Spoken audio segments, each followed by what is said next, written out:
Hi everyone, hope you're enjoying these videos. I'm enjoying making them, I have to admit, although it's a little harder than I had originally anticipated. When I go back over some of my last videos that I've done, I literally sounded as though I was just bragging as though I had my very own dedicated server, which is obviously not the case. I just tended to get a little bit fixated on that while I was trying to talk, work, and click things and think at the same time. Anyway, I've been using Wappler most of today, the new beta 25, and I have to admit I haven't really been enjoying it. It definitely has some very odd things about it that I'm sure will be fixed in the retail version of this, the final version, should I say.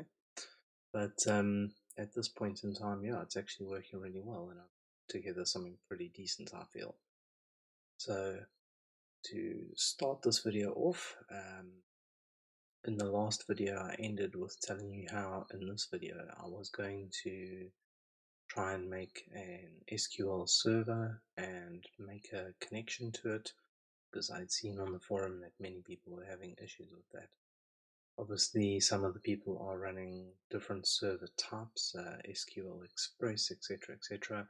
I've really only ever used normal standard MySQL, so that's what I'm going to go with.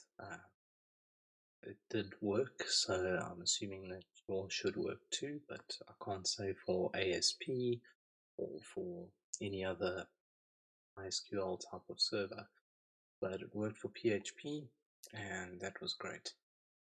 Because I had already finished testing the other server on the VirtualBox, and because of the problems with the video choppiness, etc., I have changed over to my normal Mac now, so we have full resolution videos. It should be a lot cleaner and crisper and should be in high quality, so I hope that you guys enjoy it. As you can see, we are back inside the project settings panel, where I'm just going to check out and push save over there. From there I'm going to make the target the actual server itself and go back to project settings so I can set up my framework. I didn't want to do this before because obviously I hadn't physically done the target as yet, but now that the FTP server is all working perfectly, decided that's now a good time to do it. I don't really know when the right time is. Just going through the interface here a little bit, making sure before I begin this actual project that everything is 100% perfect. Just give me a moment to go through this. With the target set, checking connection successful. So I would assume that now would be a great time to get a start with this. What I decided to do was take something that was already on the Wappler site, where they did a entire website within a 2-minute period, and I decided that that would be a good idea to actually recreate that website for you guys. Definitely not in 2 minutes, it's probably going to take me just under an hour, but yeah, if you go through this piece by piece, I'm sure you'll learn quite a bit. So start off, going to add my Bootstrap 4 with the new CDN, which shows up the Bootstrap 4 CDN coming up and the jQuery coming in. That is brilliant. I had to click on the body, otherwise I can't seem to add the header. Let's put on this, which is I think what they had on the other video from Wappler. It's perfect. The way that this works is obviously you can select stuff through the layers panel itself, or if you're on the actual container you can select underneath to add new items. As you can see, that's what I've done there.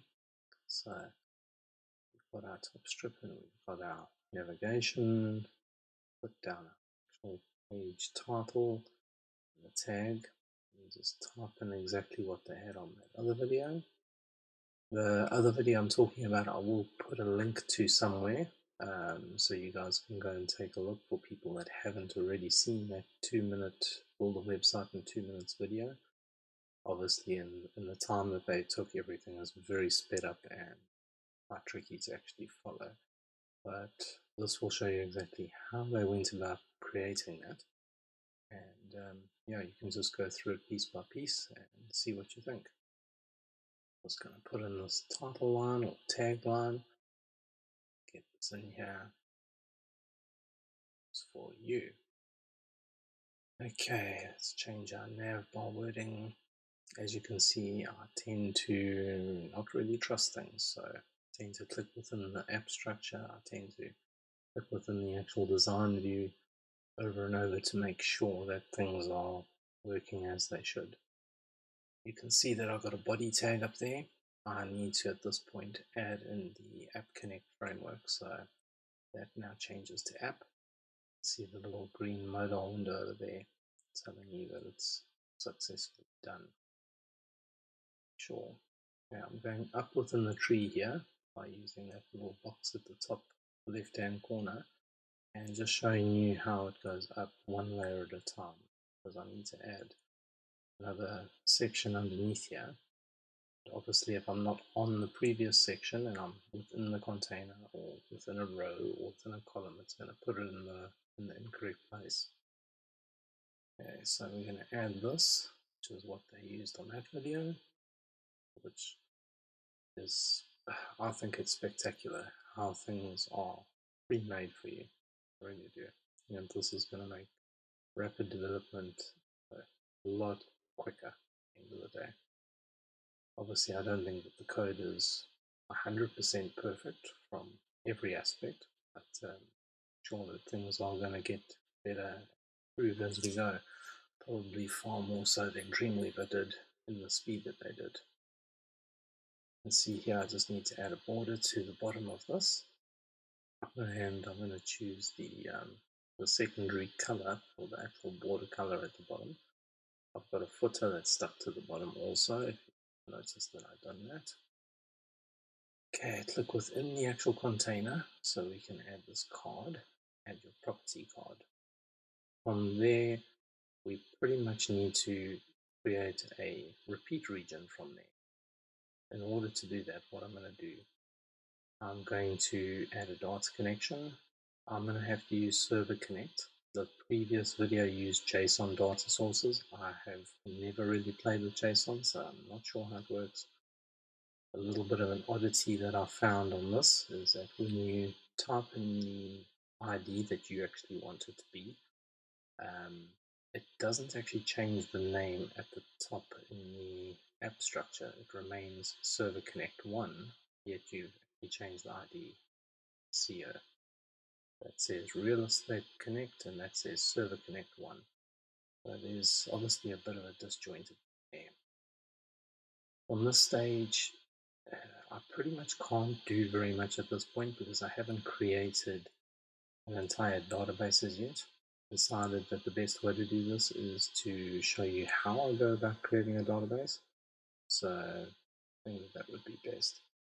In the Server Connect window over there, I'm busy just creating a brand new folder, and I'm going to put the start of my connection to the actual database, because I'm going to have to make a database connection first, and then I'm obviously going to have to query the database in order to pull all the data through. So I've made my actual file, and now I'm going to add a database connection over here. So execute steps, and right clicking on that, and that'll take me to the database actions. I'm going to add my database connection. It's a little bit of a fictitious thing at this point because I haven't actually created the database. So I'm just going to show you quickly how I go through the cPanel on this fake server, and I'm going to create an actual database on there. I'm sure most of you know exactly how to do this anyway, but for those of you that don't, might as well show you, considering I need to do it anyway. Just log in here very quickly. Log the password, log in. As you can see, I've also changed over to Google Chrome from Safari because I'm on my normal machine. Within cPanel, I'm going to go to the MySQL database wizard, just because it allows you a step-by-step system rather to create a database, then create a user. It'll link the user and the database together, add your permissions, etc. Yeah, I do have 54 characters that I could add in here, but I think that'd be a bit much. The username, unfortunately, only has 7 characters, which for me is really never enough. Well, 1, 2, 3, 4, 6, 7, yes. And good password. Knowing that this can be a bit tricky with passwords, and obviously databases can be compromised, and that's really not good. Create our new user here, give it every privilege that I can. That should be my database created. So from now I'm going to return back to the home of cPanel, go to phpMyAdmin, which I find as an invaluable tool, select the new database that I've just made, and I'm going to create a table within here. In the video from Wappler, it was quite tricky to actually see how they created their database, considering they only showed you a JSON file. So after going through that video very, very carefully, I figured this lot out. Just speeding up through this, you can see that I've got integer types, I've got varchar types. Varchar is variable amount of characters, which you set within the length value next to it. I've got a date column, and I'm going to have an enum column. The enum column I use for sets of data. Cannot remember why I don't actually use the set command, but it's basically single quotes with whatever you want inside them, separated by a comma, and then single quotes again, and you put your next one. So I've got 2 enum columns over there. I'm going to tell it that the attribute for the ID is unsigned, which basically means that it only allows positive integers. There will be no negative integers. Making a primary key on there to make the table a little bit faster. And I'm allowing the 2 enum columns to actually be null, making the entire table into an InnoDB table. The reason I do that is that InnoDB allows for foreign keys. So I've put in all my integers. You guys might want to slow the movie down, go through it more intensely, pause it. Everything is in there. I haven't skipped any pieces out. Over here, I do see that I've got a bit of a problem. I was meant to put just the year there, but I've actually used a column type of date, which is obviously looking for year, month, and day. So temporarily I will just give it the year, month, and day, and I will change the structure of the actual table afterwards. For the imagery, I'm just using images from a service online like a Lorem Pixel, that kind of an idea, where I've just chosen some random images that look somewhat like houses in my opinion. I've landed up with 4 rows here. I'm just going to copy each row and tell it to duplicate that row as a new row until I get up to 9 rows, because that's all I want in the end. And unfortunately I need to go through all this data quickly, which I will fast forward through this for you, so you guys don't have to watch me going through every piece of data. I'm just going to change the structure of that date field in order to make it rather into a year field, so I don't have that same issue. Quickly change this. Unfortunately, it will set the dates I've already put there as 0000. I'll just change that. Obviously, this is all fictitious data. If you did this on a real database with a couple 100,000 entries in there and you ended up with all those zeros, you would have a massive problem on your hands. But that should be all done now. Sped up what took me about half an hour. And so you guys got the very abridged version. Back to Wappler. Just going to make sure that I save this thing out quickly. It does seem to be quite funny about its actual saving. I don't know if that's more that I'm on the target of the server at the moment. Make a database connection. Don't need to load it. I don't need to link it. I have to make a brand new connection. MySQL. And I'll go and put in all my details. Unfortunately on this, the password field does not go into dots. So I have to put a field over it so you guys actually don't see it. Just getting my port, because unfortunately it doesn't just do the port. And then I need to just remember what my database was called.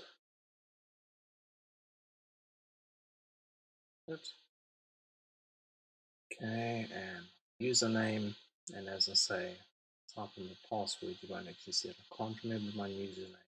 Just going back to the cPanel, to the database that I've made, to go and find the username. It is there. So I'll just copy this out and paste it in, make it a bit quicker. Okay, just entering in my password. Let's test the connection. Okay, I got an error 404 on that actual connection. And while you guys weren't watching, I tried about 20 other things. Nothing seemed to work. And what I figured out that the actual problem is that I had to dump that database connection out of there temporarily. And I first needed to go back up to the folder structure of server actions and save this.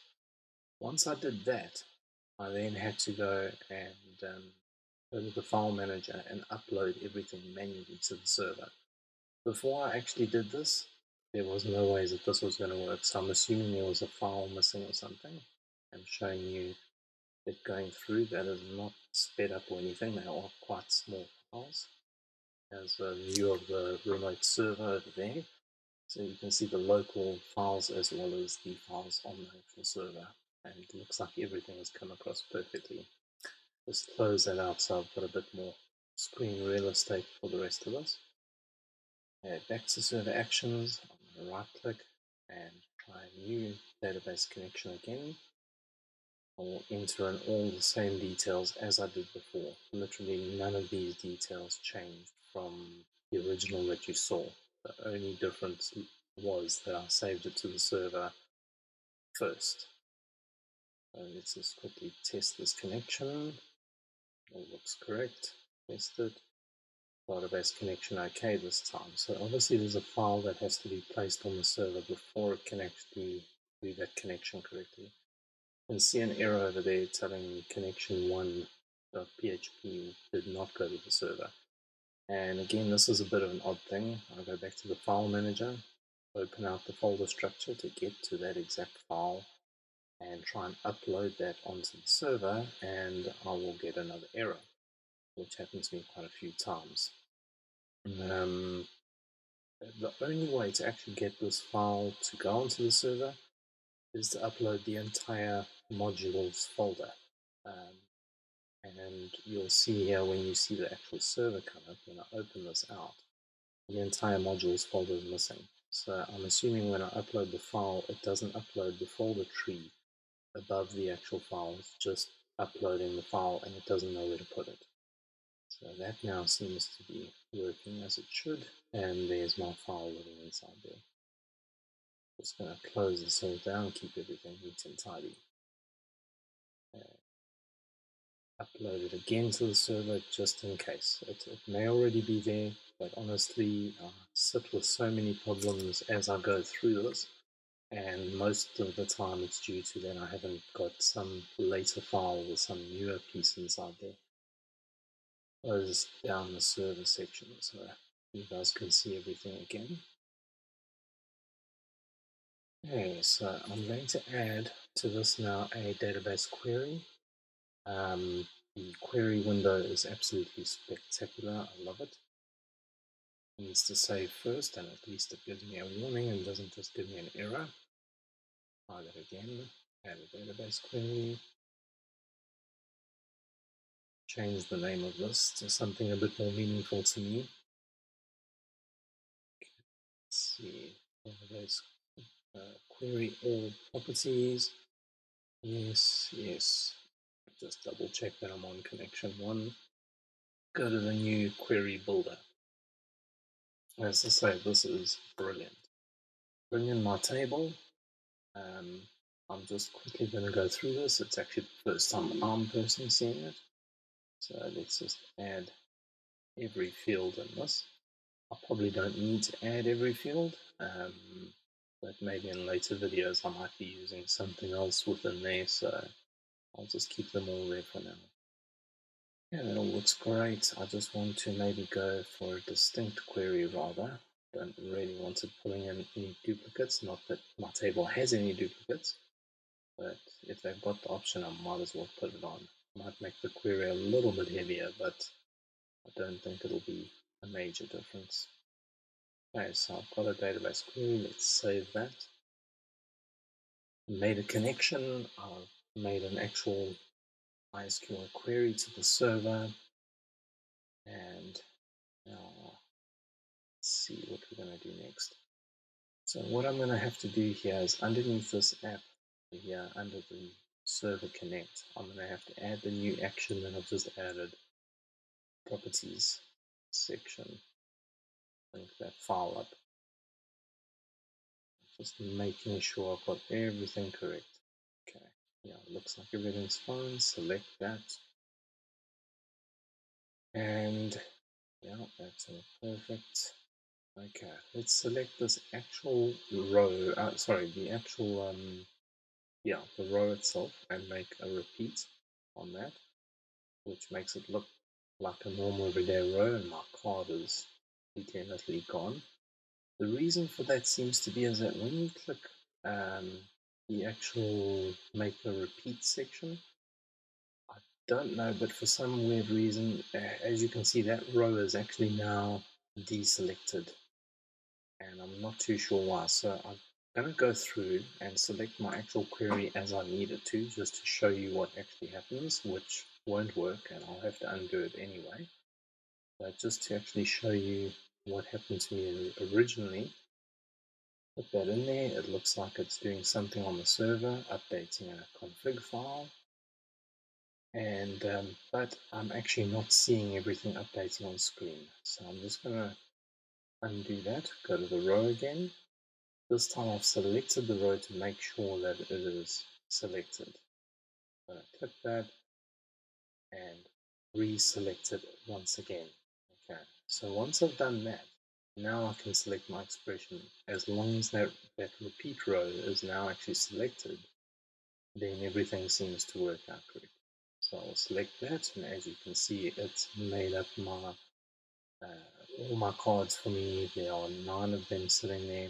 I'm going to bring in um, the dynamic data for the image. I've selected the image. I've made sure in my layers list as such that it is definitely on the right one, the card top image. Select an image source from the dynamic attribute, and I will link that dynamically up to the image field within my MySQL table, where I'm pulling in images from whatever it may be, Lorem Pixel or something to that effect. Okay, select that. Hopefully, yeah, we see some pictures. Brilliant. At least that seems to be working currently. All 9 of them are there. We'll have to obviously go through and do the exact same thing with all the dynamic fields on the title, on the amount of beds and baths. Title's a little bit different. The dynamic attribute, we have to go to inner text on the display section, and from there we're going to choose our value. Choose that. Title, select that. Yes, that all changed. I'm not actually from America or South Miami or Miami or any of these places, so if the spelling is incorrect or something, it's just the way it went. I was following exactly what the Wappler guys did on their actual video. Inner text again for the amount of beds, and dynamically select the amount of beds over here. Yep, that looks like it's worked. Okay, let's do the same thing for baths. It's working. Again, dynamic attributes, display inner text, and we will have to this time choose a dynamic value of baths. Right. Let's the year field and get that sorted out. Dynamic attributes, same thing again. Text, dynamic attribute, and we'll choose a year. Built. Select. Okay, what have we got so far? Seems to be working correctly at this point in time. I've got my MIME images, got dynamic data pulling through from the database for all the titles and the beds and the bars. So yeah, that all looks perfect to me. Just going to go up a level over here to get back to the column level. And the reason that I'm going to do this is because I want to select an animation when the page loads, and a secondary animation when the page is finished its load. So we'll do a fade in at loading time with the duration of 400, a delay of 100. We could, if we wanted to, select this random box, which I'm assuming will randomly assign its own duration and delay. All I know, it could also assign its own fade in, fade out, bounce in, bounce out, easing. I'm not actually sure at this point. But for these purposes, when you leave the animation, I'm going to make it bounce. And let's do that for duration of 500. And that should work out fine. Just going to make sure every single thing here is saved out perfectly while I do any testing. Nothing is coming up telling me to please save it, or I can't click out of here because it isn't saved. Upload this all to the server again.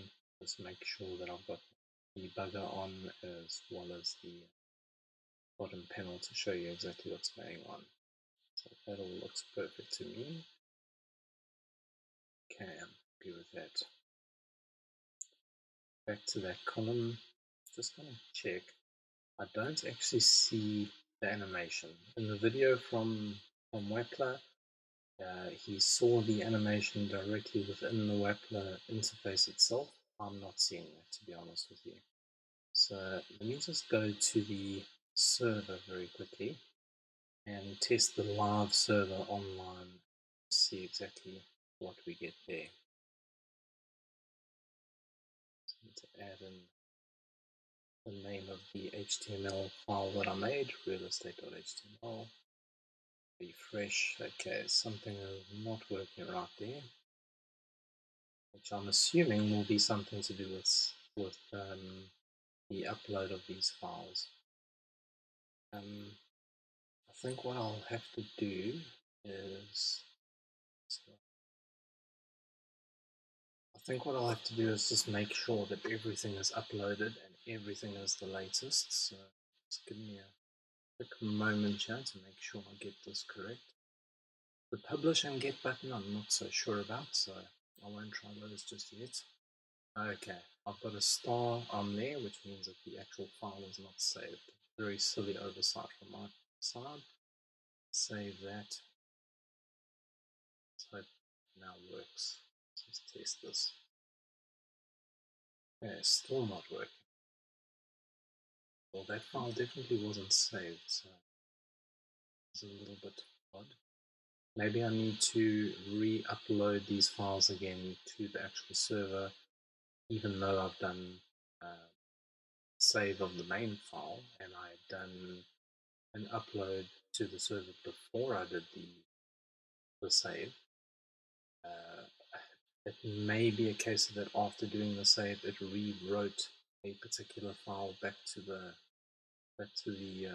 directory structure, and maybe something's a little bit old. Just making sure here that I'm not seeing any four errors within. And it's definitely save. Let me try this again. Upload all these files. Luckily it is very fast. Goodness for that. Okay, it's all done. Try this again. Wonderful, working perfectly. So as you can see, there's definitely some oddities as far as making sure that you have uploaded the very latest to the server, made sure that you've saved before you've uploaded. Otherwise, it could have written something during the save that you have no idea what it did. Let me just go through this. What I want to do now is select the actual row. I'm going to create another row underneath here.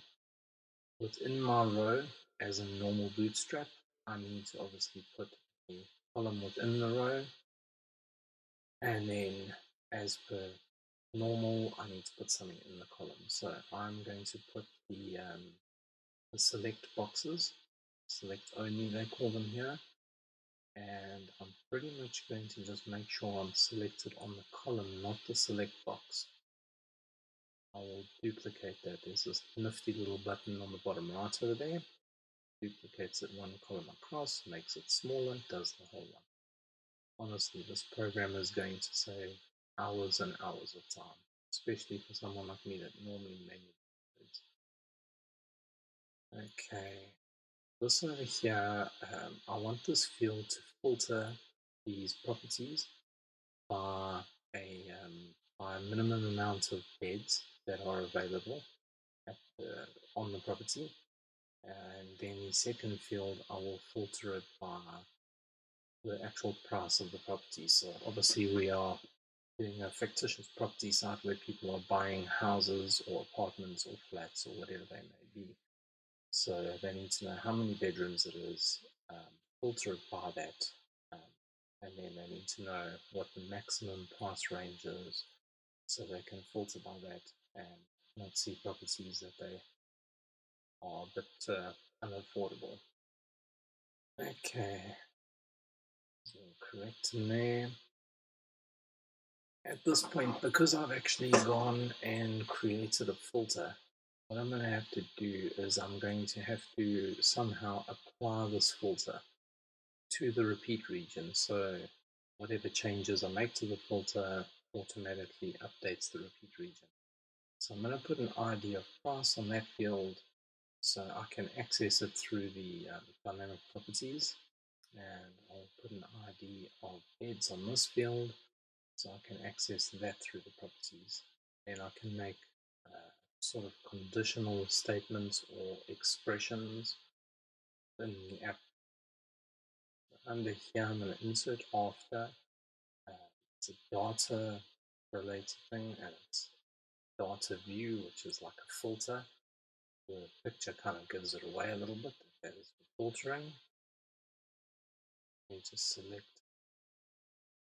that is my data source, which is the original server connect. This is my data view for beds. Okay. I want to say beds are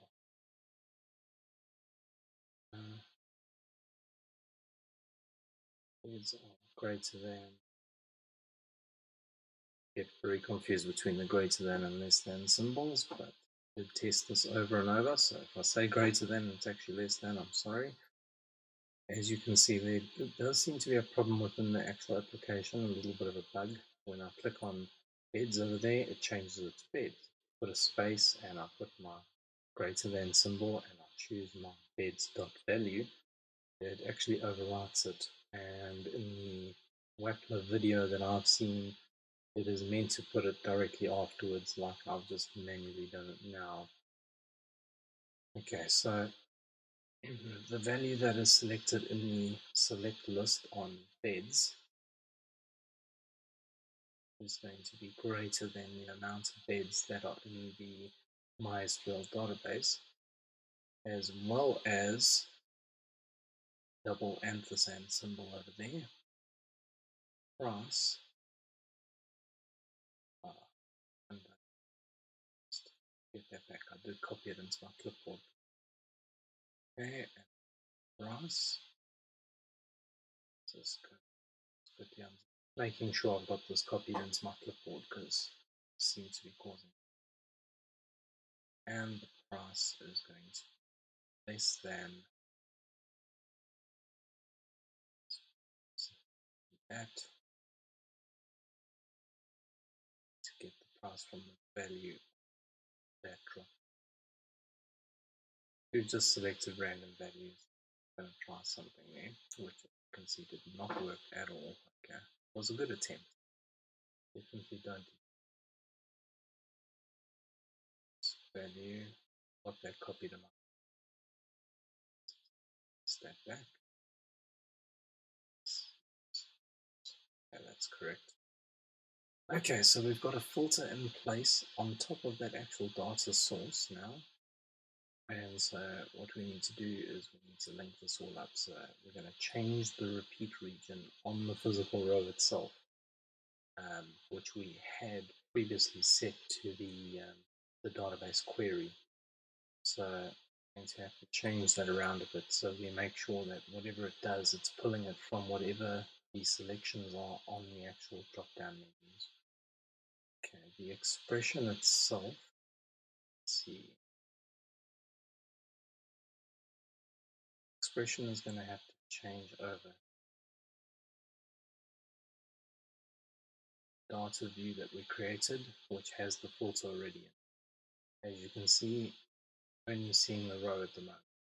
What it's done is it deselected it again. So just undone that. Just make sure that we've got this correct. Okay. Just going to check something. I seem to have null values, and obviously if I'm filtering on a select drop-down list and I'm filtering by price.value, or I'm going by beds.value, which would either be 2 beds, 3 beds, 4 beds, or 5 beds, then the value field is going to have to pull in from there. And currently what I've got is I've got the labels of the select drop-downs correctly done here, but I seem to have null values within only the minimum beds field. Okay, let's just try this here. I'm going to reselect that actual row. This time I've made sure that it is physically selected. I see I didn't bring in the price either. Sorry, I better quickly fix this price. A second. Didn't dynamically assign this. No, I'd rather do it before I change around the repeat region. Okay, it'll be display inner text again, and we'll have to select price column. Sorry. Element inner text. Value is going to be the main query. The repeating query. Okay, and we'll choose price over here. There. Okay. Yes, that looks like it's put it in correctly. Let me change over these null values quickly before I try and change this repeat region. Otherwise, I don't think it's going to work. 3, 4, and 5. I'm not sure if I could keep the top one as null. I'll have to test that and actually check. Not certain. I don't think so, but yeah, I'll try it out first and let me make sure. Test anything, I better make sure everything's uploaded to the server. I already saved the file. You can see that the RealEstate.html at the top has no little asterisk next to it, so we know that it is perfectly saved. Upload all the files to the server. Says it's all done correctly, so fresh. And it's not working. So I would assume then that that minimum beds needs to actually have a value set, although it's still not working on that either. So at the moment I'll have to go back and look.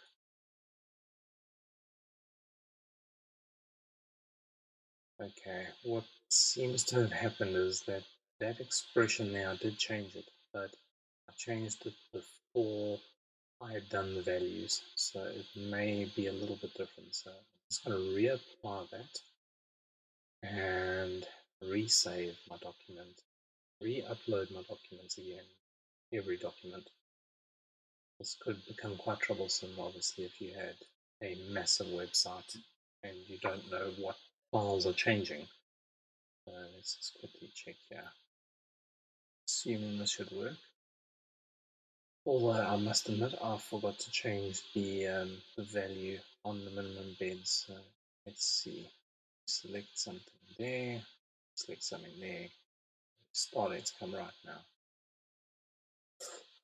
The problem seems to be is that we don't get anything when we are selected on minimum beds, and we don't get anything when we are selected on maximum price. And the reason why is the minimum beds is still a null value. I'm just gonna set price. Yeah, the value is nothing. I'll set it to something ridiculous because all of them are less than $1 million, let's say. There, set it to 1 million, and I will set the beds. I'll make this a value of 1. The minimum beds will be 1. Okay, try this again. Save, re-upload. I'm not sure if I'll have to reset my repeat region again like I had to do earlier, because it just didn't take earlier. I'm hoping that I won't have to. Go with this and see what we get. And it looks like it's all there successfully. Refresh my page. Lovely. That seems to be working as I wanted it to. And minimum beds 2. It did take 1 away. Minimum beds 3. Yeah, it's got 5 there. It's got 4. Let's see the bounce animation effect every time it changes. 350, nothing. 4 bedrooms for 350. 3 bedrooms for 350. 2 bedrooms for 350. 2 bedrooms at 450. Yeah.